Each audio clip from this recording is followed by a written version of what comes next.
Bab 106. Gunung es besar, Leng Xiaoting. Apa? Dia mematikannya? Beraninya dia. Wanita tua itu kesal. Di matanya, Gumen harus selalu merendahkan dirinya di hadapannya. Mengapa kamu tidak menelepon Gu Qing? Lin Lijuan melamar. Mendengar itu, Gu Qinxiang segera menelepon Gu Qing. Melihat panggilan Gu Qinxiang, Gu Qing tahu dia pasti memanggil Gumen. Meskipun Gu Qing mendukung Gumen, dia secara pribadi tidak banyak bertengkar dengan Gu Qinxiang. Jadi dia menjawab. Selain itu, dia juga ingin tahu alasan Gu Qinxiang menelepon Gumen. Dia ingin bersiap. Gu Qing, apakah Gumen bersamamu? Saat Gu Qing menjawab telepon, Gu Qinxiang membuka mulutnya dan berkata dengan nada tidak ramah. Tidak, kata Gu Qing. Hubungi Gumen, dan suruh dia meneleponku kembali, perintah Gu Qinxiang. Gu Qing merasa ingin tertawa. Mereka selalu menganggap mereka sebagai pelayan mereka, dan memerintahkan mereka untuk melakukan segala sesuatu seolah-olah mereka adalah tuan mereka. Gu Qinxiang sudah terbiasa, tapi Gu Qing marah. Dia bertanya, untuk apa? Itu bukan urusanmu.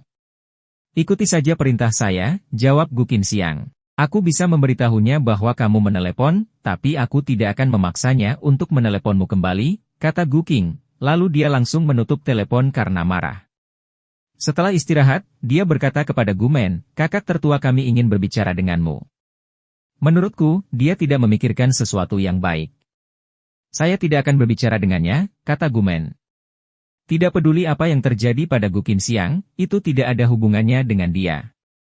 Kecuali ibunya mengalami kecelakaan maka dia akan memenuhi tugasnya. Gu Qinxiang kesal sekali lagi, karena Gu Qing menutup teleponnya. Dia tidak percaya Gu Qing berani melakukan itu. Menurutku Gumen tidak akan meneleponmu kembali. Mengapa kita tidak pergi dan menemuinya di tempat kerjanya besok, kata Lin Lijuan. Gu Qinxiang setuju. Karena Gumen tidak mau menjawab panggilannya, kecil kemungkinannya dia akan meneleponnya kembali. Kalau begitu, cari dia besok. Gu Qinxiang berkata pada Lin Lijuan. Di bilah V5. Sekitar jam 10 malam, Guning menerima pesan. Dia telah melihatnya. Itu dari Leng Xiaoting, tapi dia telah mengubah namanya menjadi Gunung Es Besar. Ada senyuman tipis di bibirnya. Dia tahu bahwa Leng Xiaoting menginginkan senjatanya kembali, tetapi dia tidak berencana mengembalikannya dengan mudah. Dia ingin membiarkan dia membayarnya. Dia tidak ingin menyakitinya, tapi hanya ingin bersenang-senang sedikit. Dia membuka pesan itu. Gunung Es Besar, kapan Anda punya waktu luang besok? Aku akan mengambilnya kembali. Guning, besok tidak ada waktu luang. Gunung Es Besar, lalu kapan Anda punya waktu luang? Guning, tidak tahu. Leng Xiaoting sudah lama tidak membalas pesan. Guning sedikit kesal. Apakah dia marah? Dia pikir, jika dia marah, dia akan mudah kesal. Bagaimana dia bisa begitu dingin? Bukankah dia seharusnya bersikap ramah dan bahkan meminta senjata padanya? Ada apa? Qin Yifan memperhatikan Guning sedang mengirim pesan. Awalnya dia senang, lalu tiba-tiba tampak tidak senang. Qin Yifan entah bagaimana merasa tidak nyaman. Tidak ada, jawab Guning. Dia meletakkan ponselnya di atas meja, tapi dia sedikit tidak senang. Dia meminum separuh anggur buah lainnya, lalu menuangkan segelas lagi. Melihat itu, Qin Yifan sedikit mengernyit. Dia merasakan ada sesuatu yang salah, tapi tidak nyaman baginya untuk bertanya. Sebenarnya Leng Xiaoting tidak marah. Dia hanya tidak tahu bagaimana menjawabnya. Dia bukan orang yang pandai mengobrol. Guning berkata dia tidak tahu, apalagi yang bisa dia katakan? Su Jinchen, yang duduk di samping, melirik Leng Xiaoting, yang sedang mengirim pesan. Dari waktu ke waktu. Dia sangat penasaran untuk mengetahui apakah dia mengirim pesan kepada Guning, dan apa yang mereka bicarakan. Namun, dia tidak berani bertanya atau melihat. Dia merasa sangat tidak nyaman dengan rasa penasarannya yang membara. Leng Xiaoting meliriknya dengan dingin. Su Jinchen segera duduk tegak. Setelah sekian lama, Leng Xiaoting mengirimkan pesan lagi. Kapan kamu bisa bebas? Saya tidak akan tinggal lama di kota F. Guning melihat pesan baru masuk. Qin Yifan juga melihatnya, tapi dia hanya melihat nama pengirimnya adalah Gunung Es Besar. Siapakah Gunung Es Besar itu? Sepertinya nama panggilan seorang pria. Guning mengambil ponselnya dan membukanya. Meskipun dia bermaksud membuat masalah pada pria itu, dia tidak ingin bertindak terlalu jauh. Bagaimanapun, itu salahnya. Selain itu, dia memiliki kesan yang baik terhadap perwira militer, atau dia mengagumi mereka. Meskipun Leng Xiaoting kedinginan, dia sangat tampan, yang juga meninggalkan kesan yang luar biasa pada Guning. Dia kemudian mengirim SMS, "Senin. Belikan aku makanan enak sebelum mengambil senjatanya." Leng Xiaoting menerima pesan itu. Tanpa berpikir lebih jauh, dia mengirimkan jawaban positif kembali. Pistol adalah hal terpenting di matanya. Setelah itu, Guning kembali gembira. Qin Yifan merasa sangat penasaran tetapi juga gugup. Dia tidak tahu apa yang dibicarakan Guning dengan pria itu, tapi sepertinya sepasang kekasih kembali bersama setelah bertengkar. Qin Yifan masih belum sepenuhnya tahu apakah dia jatuh cinta pada Guning jadi dia tidak mengatakan apa-apa. "Xiaoting, aku belum pernah melihatmu memegang telepon dan mengirim pesan sepanjang waktu. Siapa yang kamu kirimi SMS?" Su Jinchen mau tidak mau bertanya. Dia ingin mengetahui apakah itu Guning. "Seorang manusia," jawab Leng Xiaoting. Su Jinchen terdiam. "Seorang manusia?" Tentu saja dia tahu itu adalah manusia. Intinya siapa manusia itu? Lalu siapa manusianya? Su Jinchen mencoba lagi. "Kenapa kamu harus tahu?" Leng Xiaoting mengabaikan Su Jinchen yang berdiri dan berjalan ke tangga. Su Jinchen mengatupkan giginya karena kesal. Sangat sulit untuk mengetahui rahasia kecil Leng Xiaoting. Tiba-tiba, sebuah ide muncul di benak Su Jinchen. Dia berkata, "Oh, saya bertemu Guning dalam perjalanan lari pagi kemarin. Dia sangat lucu. Menurutku, aku menyukainya." Mendengar itu, Leng Xiaoting berhenti sejenak, tapi hanya sedetik. Lalu dia pergi tanpa mengucapkan sepatah kata pun. Meskipun Su Jinchen tidak dapat melihat wajah Leng Xiaoting, dia berasumsi pasti ada sesuatu yang terjadi antara Guning dan dia, karena dia berhenti sejenak. Bab 107. Pengecut. Guning dan teman-temannya tidak tinggal terlalu lama di bar. Aktivitas mereka di bar berakhir pada pukul 11 malam. Namun, jam 11 malam adalah saat kehidupan malam dimulai, jadi Chu Peihan mengusulkan untuk makan camilan malam. Dia tahu tempat dengan ikan bakar yang enak. Guning mengagumi kemampuan minum Chu Peihan yang luar biasa. Dia bahkan bisa tetap jernih setelah dia mabuk banyak. Dia hanya merasa sedikit pusing, tapi pikirannya masih jernih. Karena jam 11 malam belum terlalu larut, dan tidak mudah bagi mereka untuk berkumpul, mereka semua sepakat untuk pergi. Mereka naik taksi menuju restoran ikan bakar. Jaraknya tidak jauh, jadi mereka tiba setelah beberapa menit. Mereka tidak tahu apakah ikan bakar di sini benar-benar lezat seperti yang dikatakan Chu Peihan, tetapi restoran tersebut tampaknya sangat populer. Ikan bakarnya pasti enak. Restoran itu sangat ramai dengan orang-orang dan meja di dalam dan di luar. Ada beberapa pengunjung di sekitar, tapi tidak ada yang lebih ramai dari yang ini. Dalam perjalanan ke sini, Chu Peihan sudah menelepon untuk memesan meja. Jika mereka tidak mendapatkan keuntungan itu, mereka tidak akan memiliki meja untuk diduduki. Sumber konten ini Nov, L.B.I.N. Meja mereka berada di dekat pintu di luar. Setengah jam kemudian, ikan bakar sudah ada di atas meja. Persis seperti yang dikatakan Chu Peihan, ikan panggangnya berbau sangat enak. Saat mereka makan camilan malam, semua orang kecuali Guning dan Yumixi terus minum. Melihat semua orang masih bisa tetap tenang, Guning tidak ingin menghentikan minuman mereka jika mereka marah. "Ning, bisakah kamu ikut denganku ke kamar kecil?" Yumixi bertanya pada Guning dengan tenang. "Tentu," jawab Guning. Dia berdiri dan berjalan menuju kamar kecil bersama Yumixi. Saat mereka keluar, karena lantainya agak licin, Yumixi tidak sengaja terpeleset. Dia menabrak seorang pria, dan gelas yang dipegang pria itu jatuh ke tanah. Maafkan aku," Yumixi segera meminta maaf, tapi pria itu jelas tidak senang. Dia mengumpat pada Yumixi dengan keras, "Apakah kamu punya mata?" Teriakannya menarik banyak perhatian orang-orang di restoran tersebut. Namun, detik berikutnya, pria itu memperhatikan wajah cantik Yumixi dan Guning. Dia langsung mengubah sikapnya, melirik dan menggoda. "Hei, cantik, ayo minum bersama kami. Kalau begitu aku akan memaafkanmu. Ayo." Pria berbaring di sekitar meja yang sama menggema. Kami tidak minum, tapi aku bisa memberikanmu sekotak minuman. Bagaimana dengan itu? Guning tidak ingin menimbulkan lebih banyak masalah, dan berencana membayar uang untuk itu. Wah! Sungguh keindahan yang murah hati. Kami tidak kekurangan minuman. Kami menginginkan anak perempuan, pria itu menolak. Tepatnya, kami sama sekali tidak peduli dengan minuman. Kami benar-benar mampu membelinya.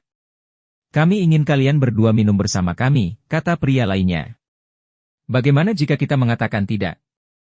Guning bertanya dengan tenang. Sepertinya dia tidak takut atau gugup sama sekali. Pria itu kesal mendengarnya. Dia mencibir dan mengancam, tidak. Itu bukan terserah Anda saat ini. Apakah kamu pikir kamu bisa melawan kami? Guning sedikit marah sekarang. Meskipun Yumixi yang menabraknya terlebih dahulu, dia tidak melakukannya dengan sengaja. Lagi pula, dia sudah meminta maaf. Pria yang berpendidikan tinggi biasanya akan memaafkan hal itu, tetapi pria itu jelas tidak. Jika demikian, Guning tidak ingin membuang waktu untuk itu. Bagus. Namun, saya tidak suka minum di dalam restoran. Itu terlalu pengap. Mengapa kita tidak keluar dan minum di mejaku? Kata Guning secara provokatif. Tidak masalah. Ayo pergi. Pria itu tidak tahu apa yang ada dalam pikiran Guning saat ini. Mereka tidak pernah percaya bahwa gadis-gadis itu mampu menghadapi mereka. Selain itu, mereka juga kesal dengan tantangan Guning. Bayar tagihanmu dulu sebelum keluar, kata Guning. Dia tidak mau membayar tagihan mereka jika mereka melarikan diri nanti. Tentu, jawab pria itu. Dia segera membayar tagihannya dan mengikuti Guning, melangkah keluar. Meskipun Yumixi ketakutan, dia tidak khawatir sama sekali. Jangankan apakah orang-orang ini bisa mengalahkan Guning atau tidak, Chu Peihan dan anak-anaknya juga ada di luar. Orang-orang ini pasti akan mendapat pelajaran. Chu Peihan dan anak-anaknya melihat Guning dan Yumixi datang bersama beberapa pria. Mereka penasaran. Apakah mereka teman Guning? Semua orang percaya demikian. Para lelaki itu sedikit panik ketika akhirnya mereka mengetahui bahwa ada lebih banyak orang di luar selain kedua gadis itu. Bos, apakah mereka temanmu? Hauran bertanya. Mixi tidak sengaja menabrak pria ini. Pria itu ingin kami minum bersama mereka. Kami menolak dan mengusulkan untuk membelikan mereka sekotak minuman, namun mereka tidak mau menerimanya. Jika kita tidak minum bersama mereka, mereka tidak akan membiarkan kita pergi. Jadi kami harus menerimanya, Guning menjelaskan dengan santai. Tapi kata-katanya bertentangan dengan perilaku pria itu. Mendengar itu, semua orang merasa tidak senang. Karena mereka ingin minum, ayo jadi teman baik mereka. Kalimat itu penuh dengan kekejaman. Orang-orang itu bukanlah orang bodoh. Mereka segera menyadari bahwa mereka telah membuat pilihan yang buruk. Pria yang menjadi kepala mereka berkata dengan gugup, saya rasa itu tidak perlu. Tidak, kita sudah muak. Kemudian, mereka lari dengan cepat. Guning tidak menghentikan mereka, karena itulah yang dia inginkan. Jika hal itu bisa diatasi dengan cara yang mudah, dia akan melakukannya. Hahaha. Pengecut. Hauran mengejek. Mereka pintar untuk tidak bertengkar dengan kita, kata Qin Sisun. Ningning adalah gadis yang baik. Jika saya ada di sana, saya pasti sudah memukul mereka dengan tinju saya, kata Chu Peihan. Dia mengayunkan tinjunya, seolah dia akan memukul seseorang.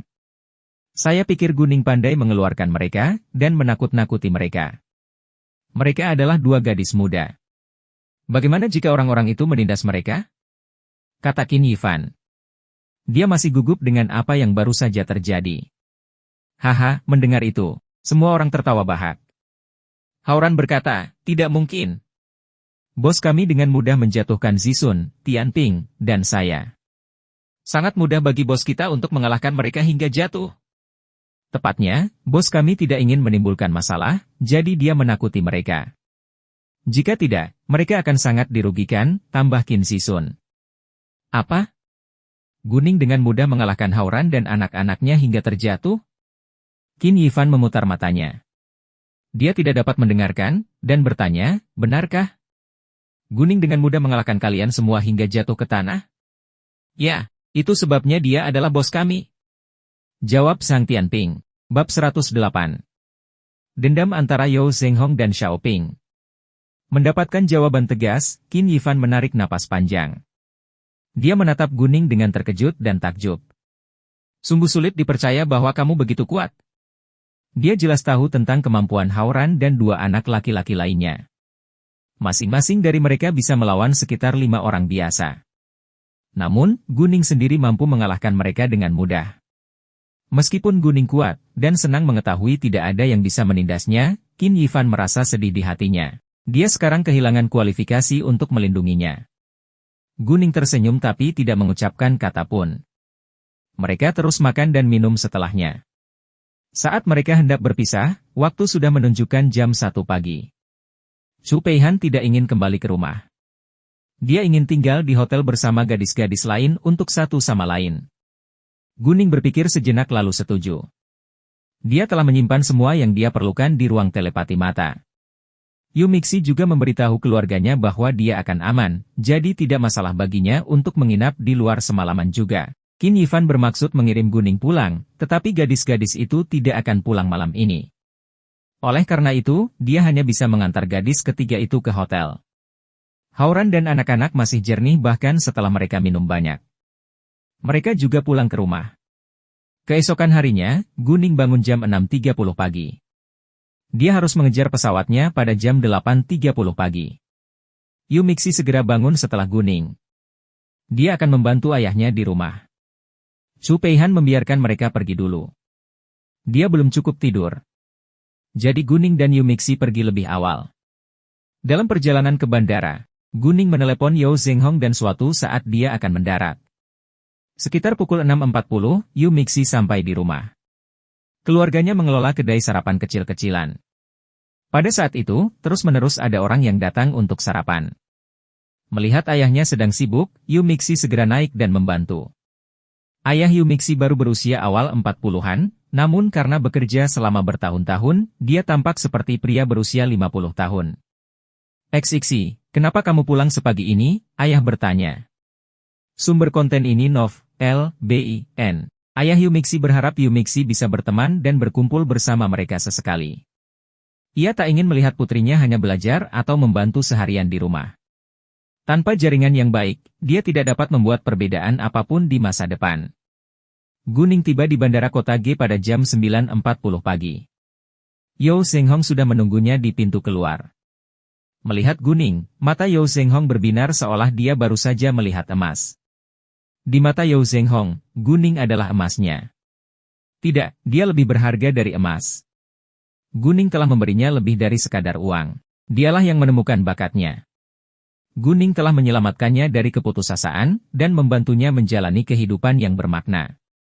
Dia sangat menghormati Guning dari hatinya.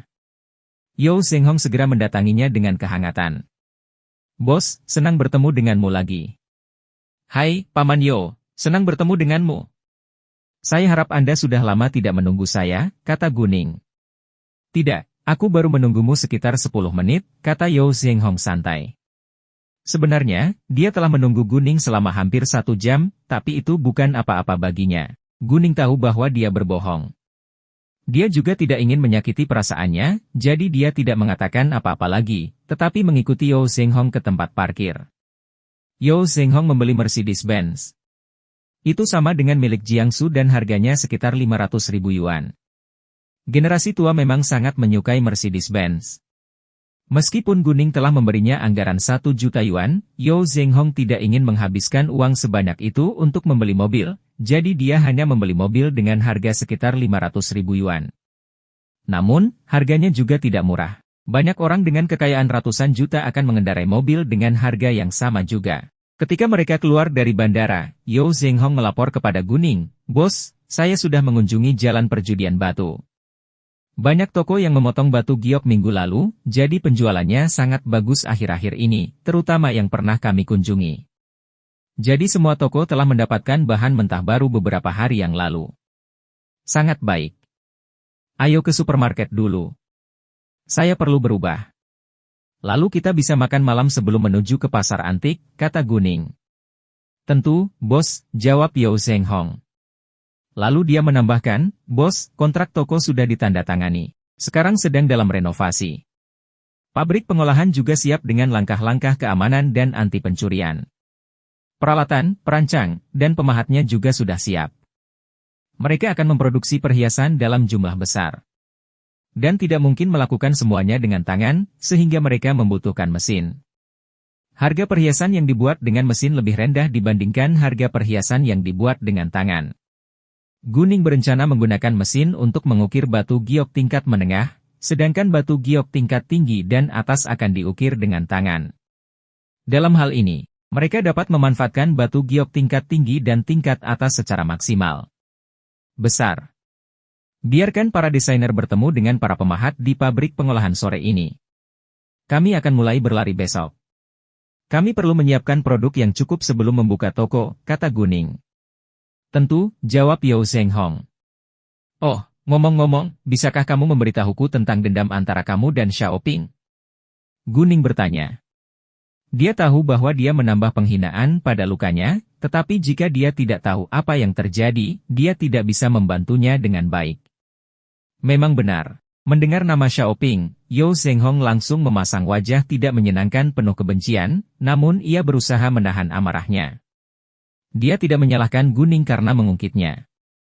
Sejak Guning bertanya, dia tidak ingin bersembunyi. Setelah dia menenangkan diri, dia membuka mulutnya. Xiaoping dan aku lahir di tempat yang sama. Kami sudah saling kenal sejak kami masih muda. Namun, kami tidak melakukan akurasi dengan baik. Banyak anak-anak yang membenciku di desaku karena aku adalah anak laki-laki yang selalu mendapat pujian dari orang lain. Xiaoping sangat membenciku. Dia bahkan menemukan seseorang untuk mengalahkan saya. Kemudian, saya masuk universitas, sementara dia gagal dalam ujian. Dia pergi bekerja setelah itu, dan kami tidak bertemu setidaknya selama 10 tahun. Kami bertemu lagi sekitar 10 tahun yang lalu. Saat itu, perusahaan saya sudah sedikit untung, sementara dia masih hidup dalam kemiskinan. Dia menoleh untuk meminta bantuan. Saya setuju tanpa berpikir lebih jauh. Dia pintar, tapi tidak jujur. Selalu ada perhiasan yang hilang di toko saya. Saya mengetahui bahwa dialah pencurinya pada akhirnya. Jadi saya memecatnya. Setelah itu, dia meninggalkan kota G. Saya tidak tahu kemana dia pergi. Setahun yang lalu, dia kembali. Dia menemukanku dan membelikanku makanan. Dia bahkan meminta maaf kepada saya atas perilaku buruknya sebelumnya. Meskipun saya tidak ingin memiliki hubungan dekat dengannya, kami tetap berhubungan. Setengah tahun kemudian, kami rukun, tapi saya tetap menjaga jarak dengan sopan darinya. Bab 109. Tinggalkan kami sendiri. Setengah tahun sebelumnya, dia mengatakan bahwa salah satu temannya ingin menjual sejumlah batu giok, dan dia meminta pendapat saya. Saya kekurangan batu giok saat itu, jadi saya pergi melihatnya. Kumpulan batu giok adalah batu giok tingkat menengah dan tingkat rendah. Itu asli dan berharga 50 juta yuan. Namun, saya tidak mempunyai uang sebanyak itu. Saya perlu mengambil hipotek. Xiaoping kemudian setuju untuk mengizinkanku menulis surat kepadanya. Saya sangat membutuhkan batu giok itu, jadi saya menulisnya. Namun, bank menolak meminjamkan apapun kepada saya. Sementara itu, kumpulan batu giok itu tiba-tiba menjadi palsu. Ada juga masalah dengan keuangan saya. Saya kemudian menyadari bahwa saya terjebak. Meskipun saya tahu hal itu telah dibantu dan didukung, saya tidak mempunyai bukti apapun, jadi saya tidak bisa melakukan apa-apa. Pada akhirnya, saya harus menjual perusahaan saya kepada Xiaoping. Sudah kubilang kamu bahwa aku akan melindungi teman-temanku. Karena kita sudah berteman, saya akan senang mengambil kembali Soufu Jewelry. Jika Anda tidak menginginkan merek itu lagi, kami dapat menghancurkannya, kata Guning. Mendengar itu, Yao Zhenghong merasa sangat tersentuh. Dia mengucapkan terima kasih, bos, terima kasih banyak. Dia percaya pada Guning. Membutuhkan waktu sekitar 40 menit untuk tiba di pusat dunia-dunia dari bandara. Saat itu sekitar jam makan siang, jadi Guning menyuruh Yao Zhenghong memesan makanan di food court, sementara dia pergi ganti baju dulu. Mereka berencana makan sebelum pergi ke pasar barang antik. Guning membeli satu set pakaian wanita modis. Dia mengenakan gaun hitam dengan stoking hitam dan mantel wol krem. Dia juga mengenakan sepatu hak tinggi berwarna hitam dan tampak lebih menarik dan luar biasa. Kemudian dia pergi untuk mendapatkan gaya rambut keriting baru dengan riasan halus. Dia sekarang tampak seperti wanita dewasa dan menawan. Dia benar-benar berbeda dari siswi sebelumnya. Oleh karena itu, ketika Guning membuka pintu kamar pribadi dan masuk, Yao Zhenghong tidak dapat mengenalinya. Dia berkata, "Nona, maaf Anda mungkin memasuki ruangan yang salah." Haha, Guning tidak bisa menahan tawa. Dia berkata, "Paman Yao, ini saya." "Saya Guning." "Apa?" Yao Zhenghong terkejut. Dia kemudian menjelaskan, "Bos, saya tidak bisa mengenali Anda sekarang. Itulah yang saya inginkan. Saya akan memotong banyak batu giok nanti, dan saya ingin menyamar," tambah Guning. Yao Zhenghong mengerti, tapi dia masih sangat terkejut dengan perubahan totalnya. "Oh, ini kunci apartemenmu." Yao Zhenghong mengeluarkan serangkaian kunci, menyerahkannya kepada Guning. Dia kemudian memberitahu Guning lokasi apartemennya. Mereka pergi ke pasar barang antik setelah makan. Pada saat yang sama, Lin Lijuan menelepon Gumen setelah makan siangnya, tetapi Gumen tidak menjawab. Meskipun Lin Lijuan tahu itulah akibatnya, dia tetap kesal. Dia langsung berkendara ke pabrik tempat Gumen bekerja.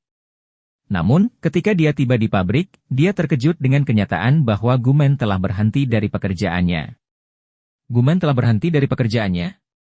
Di mana dia sekarang? Sulit bagi Gumen, seorang wanita paruh baya tanpa gelar akademis, untuk mendapatkan pekerjaan baru. Lin Lijuan segera menelepon Gu Qinxiang dan memberitahunya bahwa Gumen telah berhenti. Gu Qinxiang juga tercengang. Setelah beberapa saat, dia menyuruh Lin Lijuan menunggu di rumah tua itu sore ini. Gu Qinxiang tidak tahu bahwa Gumen dan putrinya telah diusir dari rumah tua itu. Lin Lijuan terdiam sesaat. Lalu dia memberitahu Gu Qinxiang apa yang terjadi. Mendengar itu, Gu Qinxiang menjadi marah. Dia sangat marah karena Gumen dan putrinya berani melawan keluarganya. "Hubungi Gu Qing dan tanyakan padanya di mana Gumen berada," kata Gu Qinxiang. Kemudian, Lin Lijuan menelepon Gu Qing.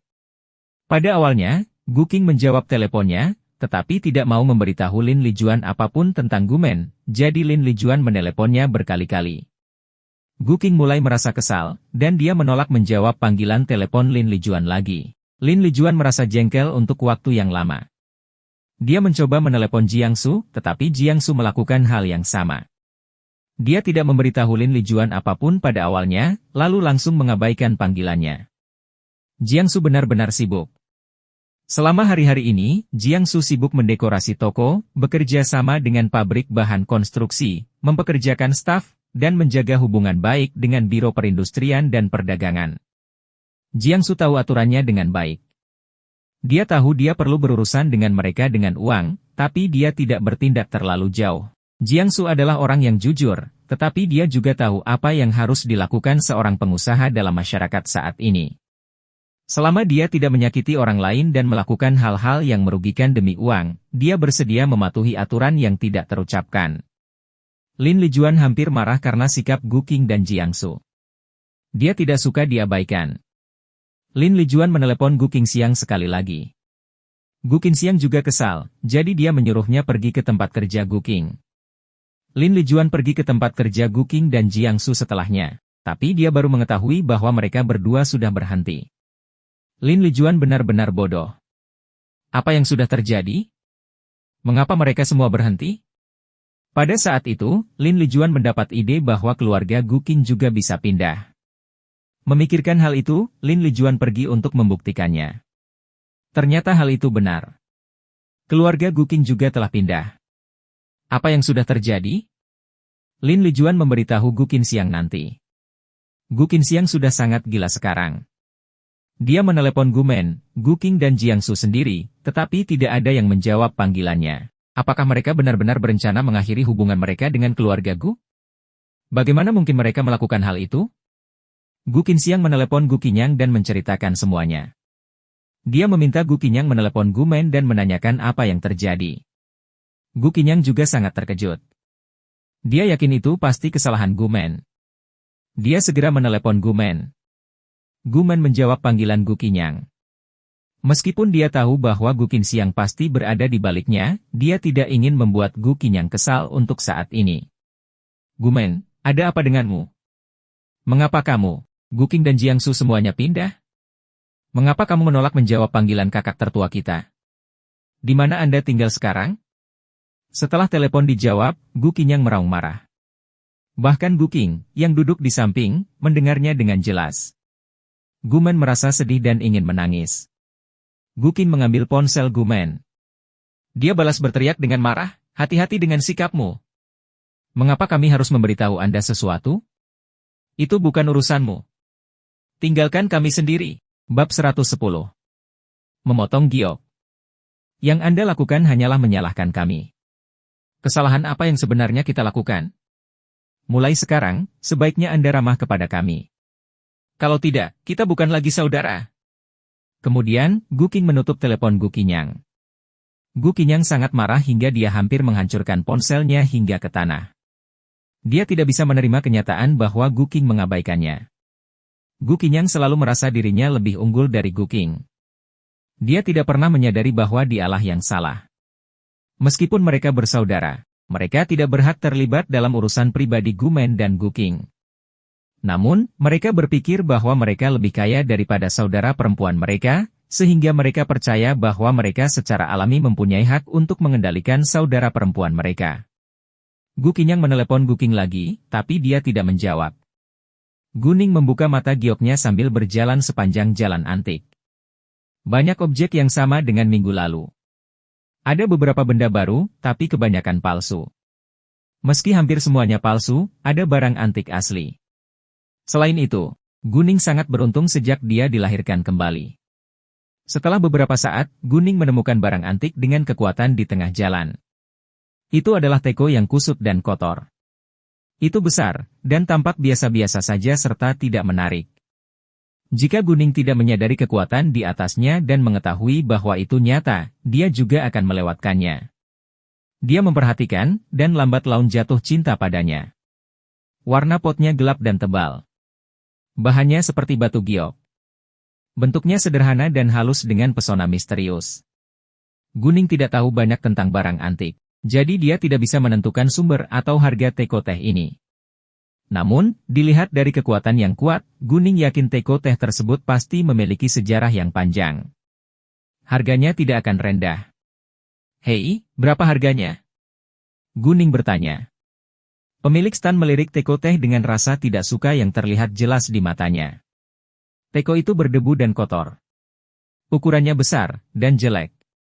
Dia belum membuangnya hanya karena dia tidak ingin kehilangan uang. Pemilik berdiri lalu melirik wajah Guning. Harganya akan tergantung pada seberapa tertariknya Guning pada teko ini. Jika dia sangat tertarik maka harganya akan lebih tinggi, begitu pula sebaliknya. Guning tahu aturannya, jadi dia tidak menunjukkan kebahagiaannya di wajahnya, tapi malah terlihat ragu-ragu. Oleh karena itu, pemilik stand tidak dapat menaikkan harga. 500 yuan, katanya. Setelah itu, dia sedikit menyesal. Dia hanya membeli benda ini dengan harga 50 yuan. Besar. Guning segera mengeluarkan 500 yuan dan memberikannya kepada pemilik stand. Pemiliknya terkejut karena dia akan membayar begitu cepat tanpa tawar-menawar sama sekali. Namun, dia yakin itu pasti palsu, jadi dia dengan senang hati mengambil uang itu dari Guning.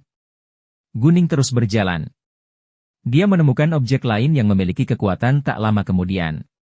Itu adalah lukisan pemandangan berjudul The Pond and the People. Dalam lukisan tersebut, beberapa guratan mengungkap gaya hidup santai masyarakat yang tinggal di selatan. Tidak ada karakternya yang spesifik tapi bisa membuat orang lain merasakan indahnya hidup. Beberapa pohon willow pada lukisan itu tidak dilukis dengan tinta, tetapi dengan cara kreatif dari kombinasi paling khas gaya Tiongkok dan Barat.